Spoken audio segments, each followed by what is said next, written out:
It is about a journey of a human being in the world of technology and robots, and maybe less so literal robots, but more so people who are acting like robots or who think of themselves as hosts of data or different attributes. And it's about confusion and feeling humiliated and feeling dehumanized and trying to find a way, trying to find love and human relationships.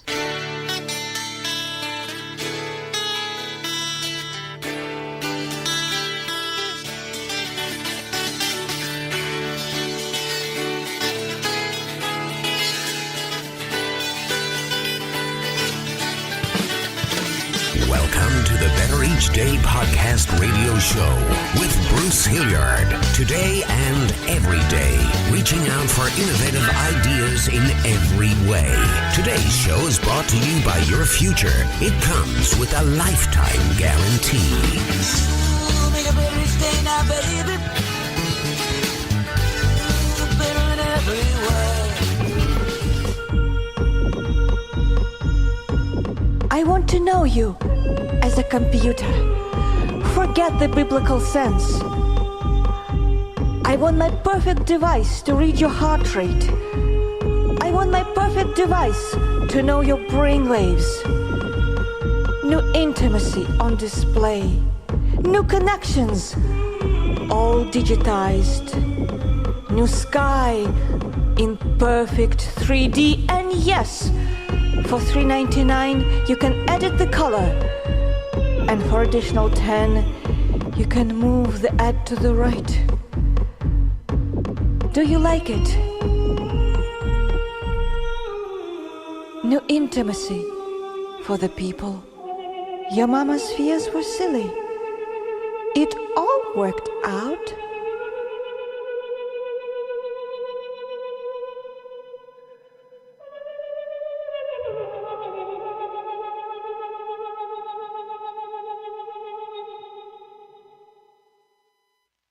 Our guest, Tessa Lena, has a bio that reads like a movie script. She was born and raised in Moscow and attended the prestigious Moscow Conservatory. She is a classically trained singer and pianist that wanted to be a geneticist. Her interest expanded to Tibetan music and language, which led her to Tibet with her backpack to do a field study in linguistics and enthomusicology. After fighting off a sex trafficker in southern China, she settled in Chicago.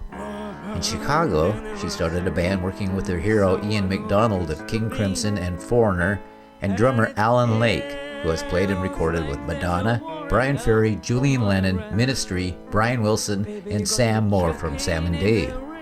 After a few years in Chicago, Tessa moved to New York and started a new band, Tessa Makes Love, along with occasional collaborations by Ian McDonald.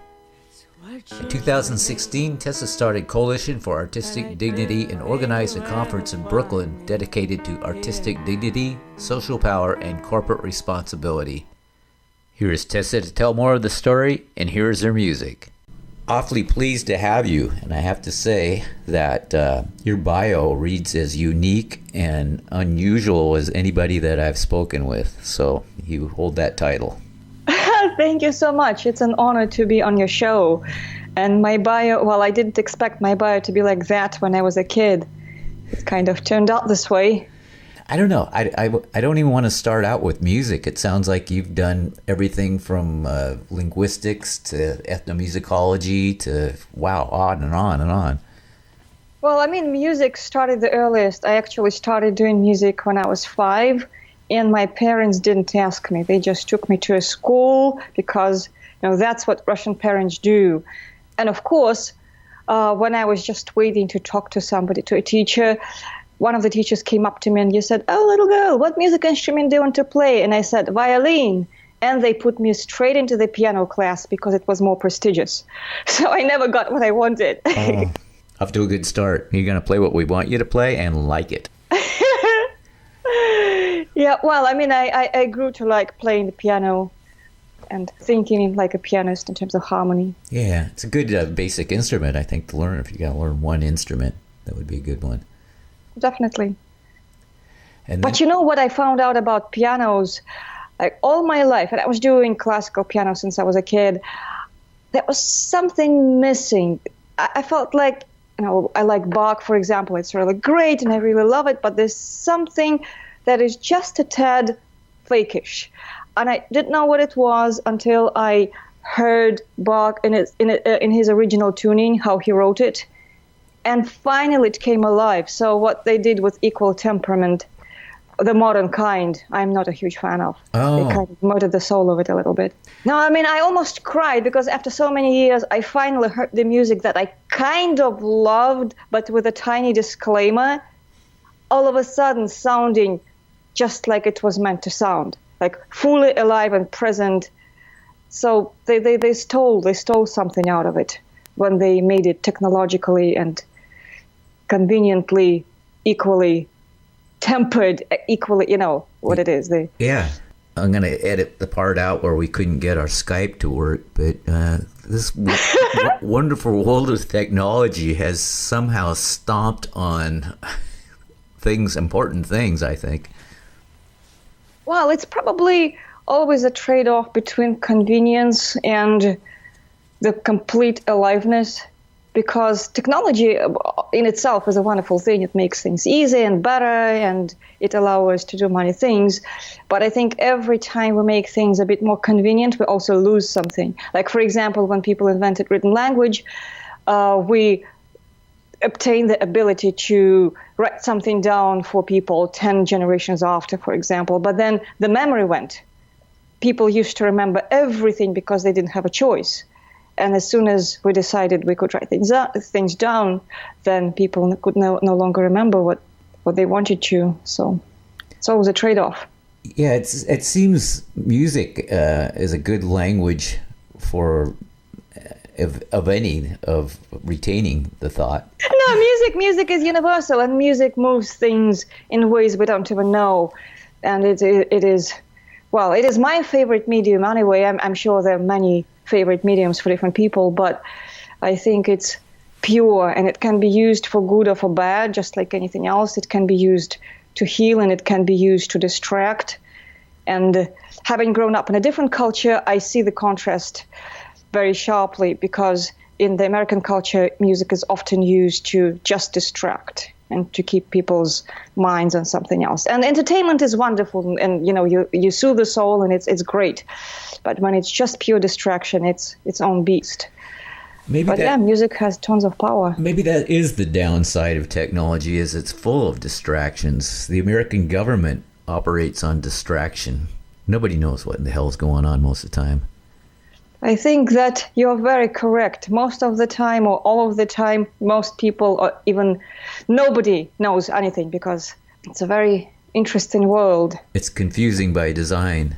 Probably. I think that we all have pockets where we can do what we love to do, but if we want to get at the big picture, it's dark and confusing indeed. So you've been all over the world, it looks like. I've traveled a bit. Yep, I've traveled in Europe and in Asia, and I did some research in Tibet. I researched music and linguistics.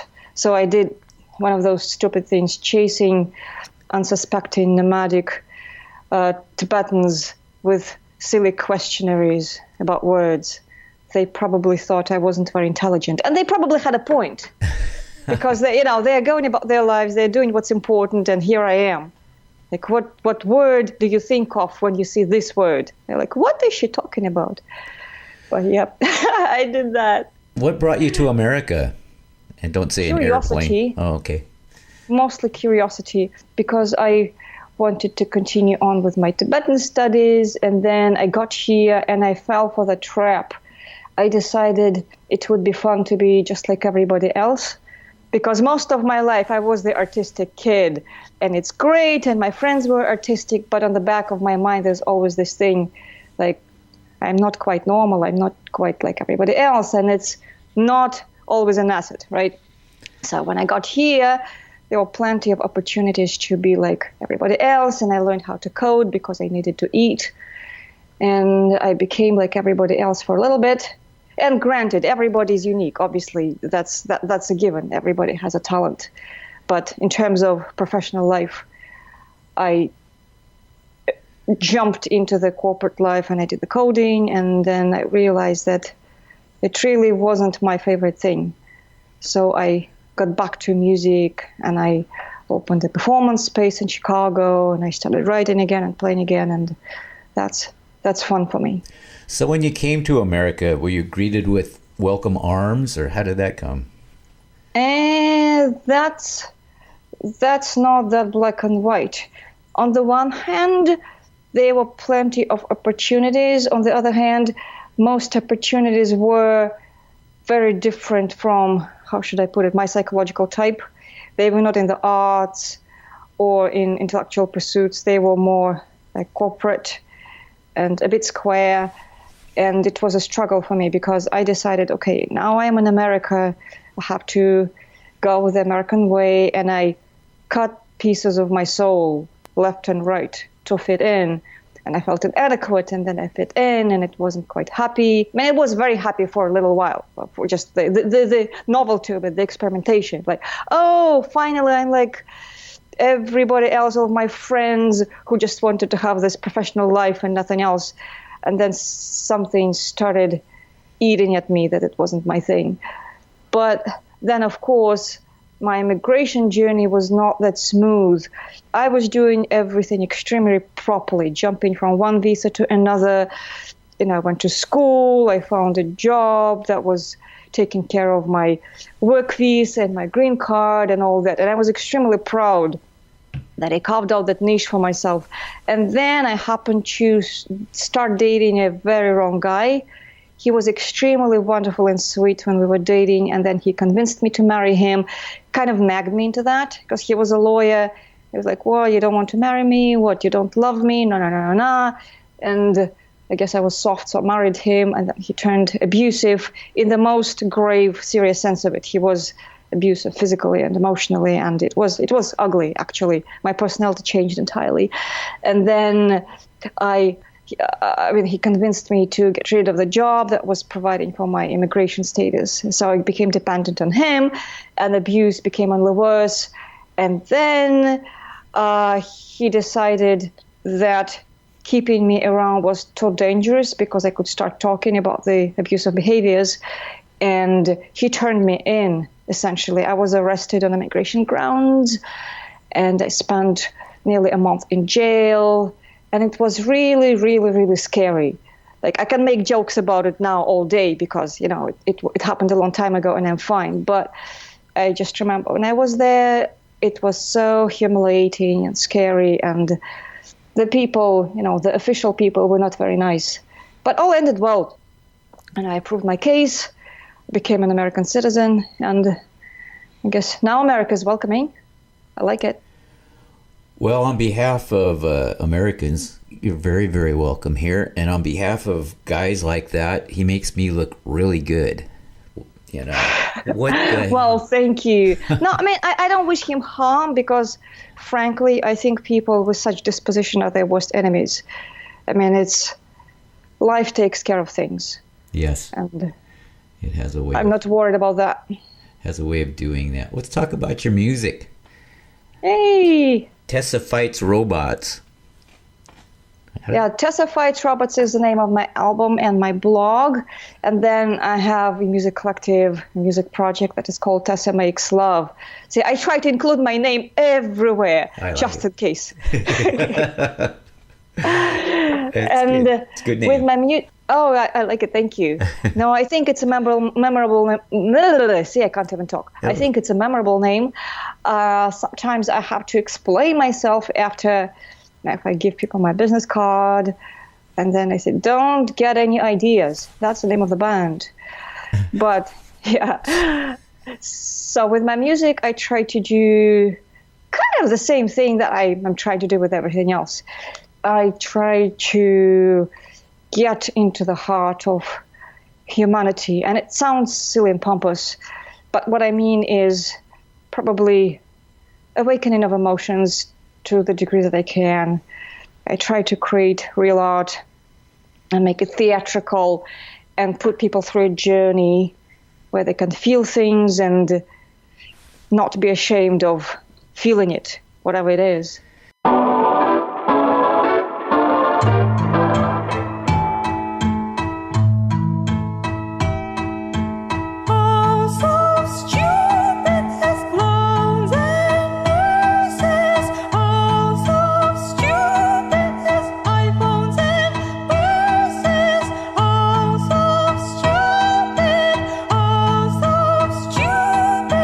Drives me nuts. Oh, so stupid, this circus of wonder. Oh, so stupid, they helplessly wonder. Oh, so stupid, oh, so stupid. Ate your guts.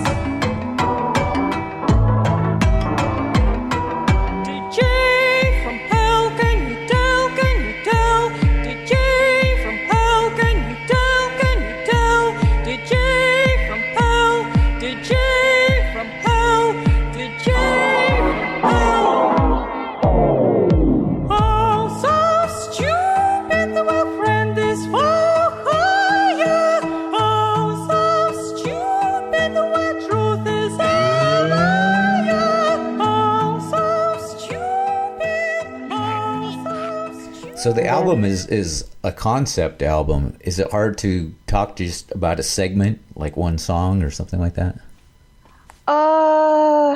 Yeah, the phrase concept album got a bad rep, but I guess it is, and thank you. I take it as a compliment. I hope so. It is, it is about a journey of a human being in the world of technology and robots, and maybe less so literal robots, but more so people who are acting like robots or who think of themselves as hosts of data or different attributes.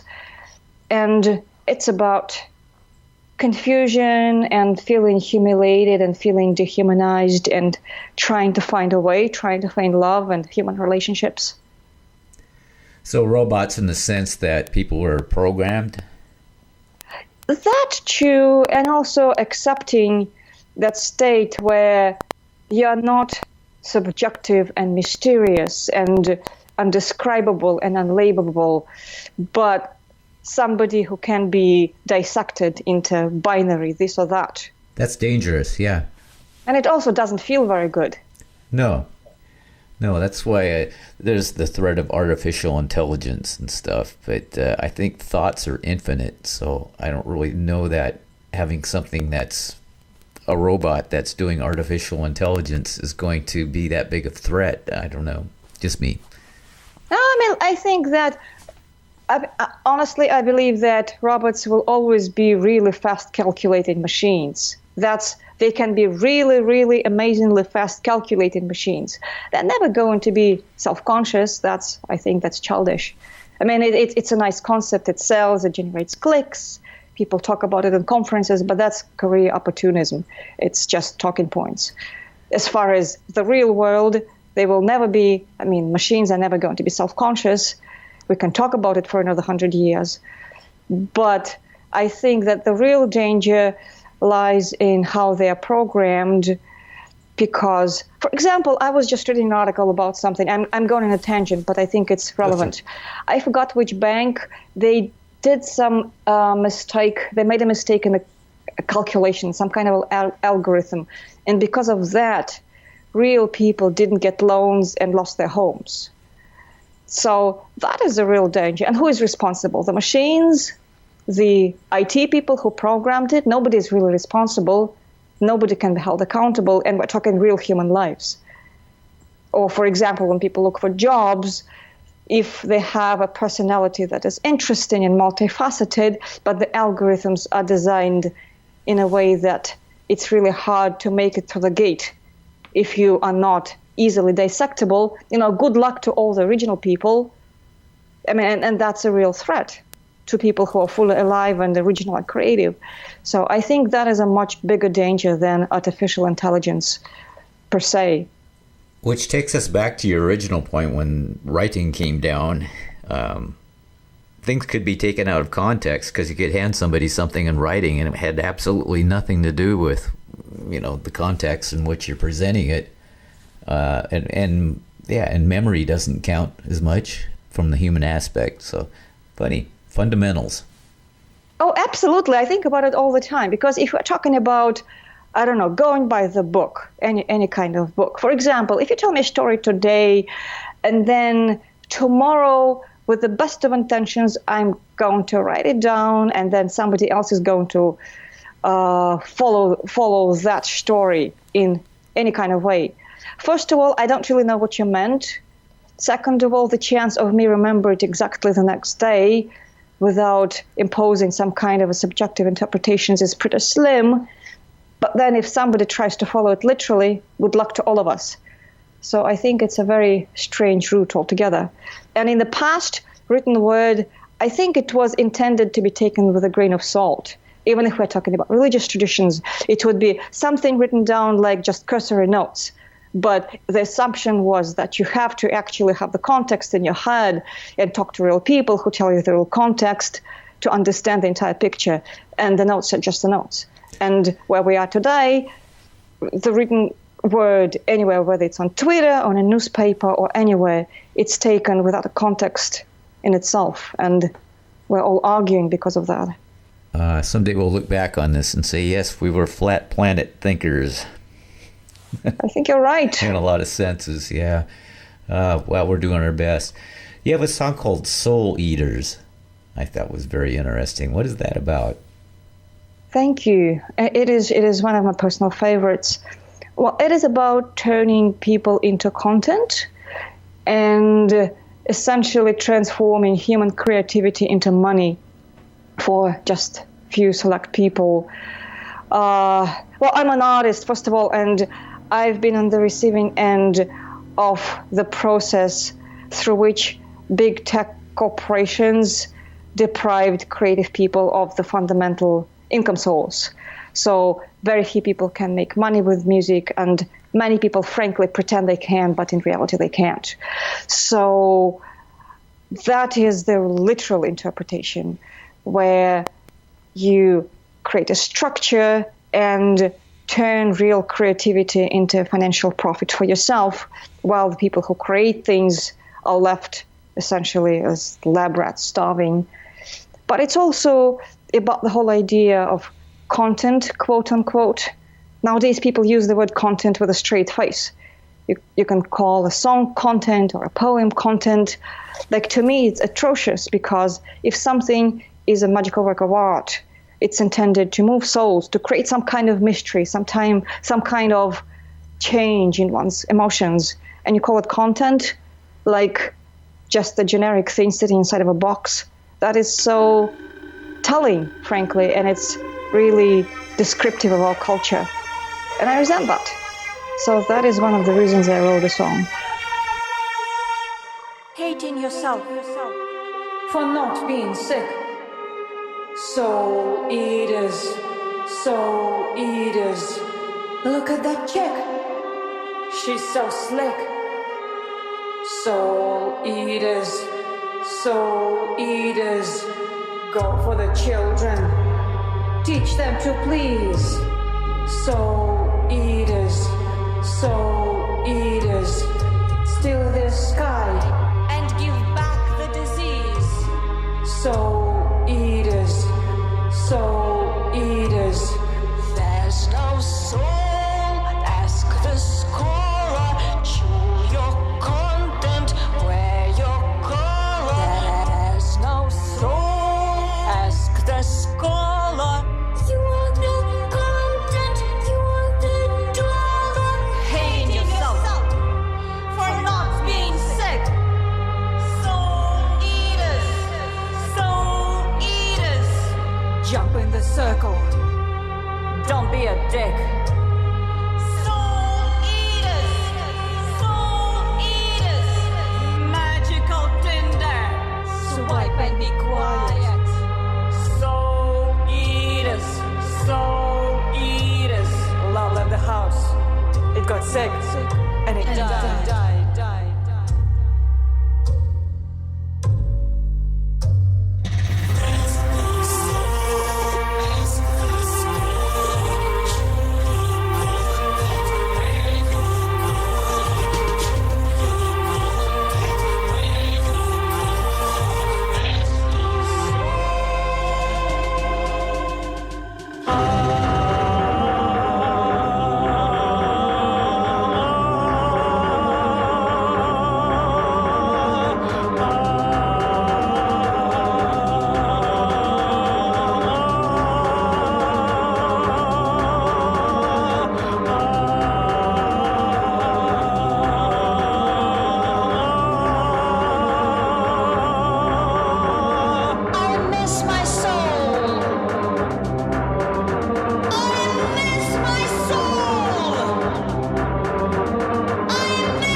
very avant-garde, to say the least, and it's so interesting. You have a lot of courage, I have to say, just by your bio and the art you create. You don't really listen to other people. You do what you feel like.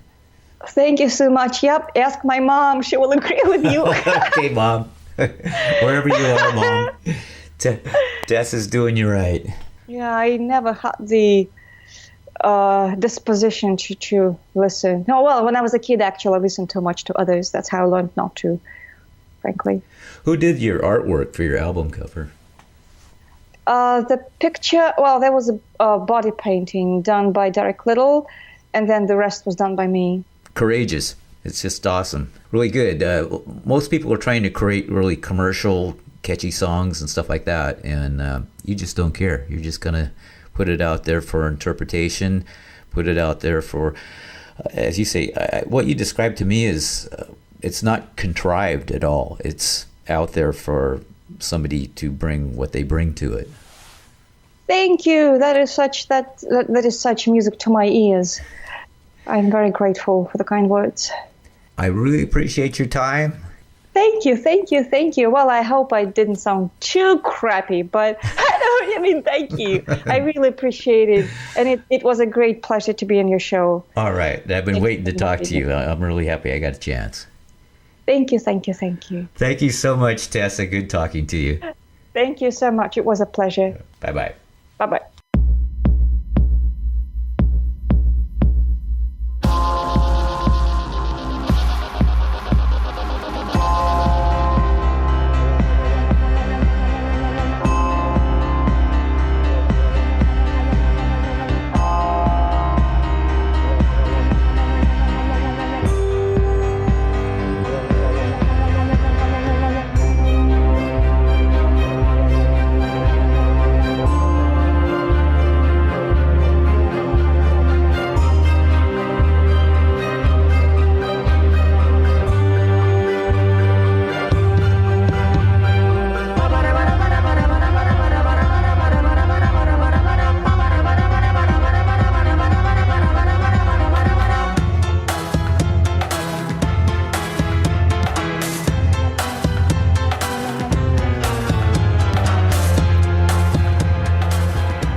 Listening to the Better Each Day podcast radio show with Bruce Hilliard. We'll be back with a new horizon, but until then, honor the future. It comes with a lifetime guarantee.